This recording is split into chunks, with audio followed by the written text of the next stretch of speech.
I think there's something here that needs to be mentioned. Right. The money comes in. Right. The IRS opens our check, in our case in Andover, Mass. The money goes into an account. Right. We have a bank account at the government, and that money runs out, so they can't cut the check November 1 or whenever.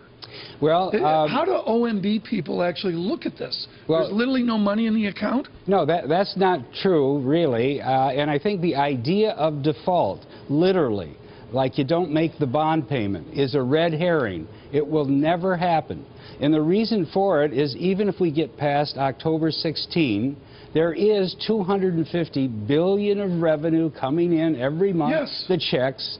That money can be prioritized. There is nothing that will stop the Treasury Secretary in an urgent situation to say, I'm paying $30 billion a month out of the $250 for interest. Easily cover the interest. He will cover the interest. That I'm paying $70 billion out of the inflow for Social Security. Easy. That I'm paying some or all. So what's with all the alarm bells? Why is Treasury Secretary Jack Lew and others warning? Because it's a lot of political maneuvering to try to blame the other side for the fact that we don't have a budget, we don't have a fiscal process, and our Washington Michael, is being run by irresponsible people. From everything I've learned, no. I don't agree with David, with all due respect. Inspector General of the Treasury Department was asked last year to look into this, and he went back and looked at Treasury planning. Prioritization probably doesn't work. They process almost 100 million bills a month at the Treasury Department. Computers aren't set up to prioritize. It may be possible for them to pull out interest payments, but to prioritize any other bills would be virtually impossible. Have we ever done this before? Well, we've never done it before, which is why everybody is speculating. Didn't do this or in the Civil War?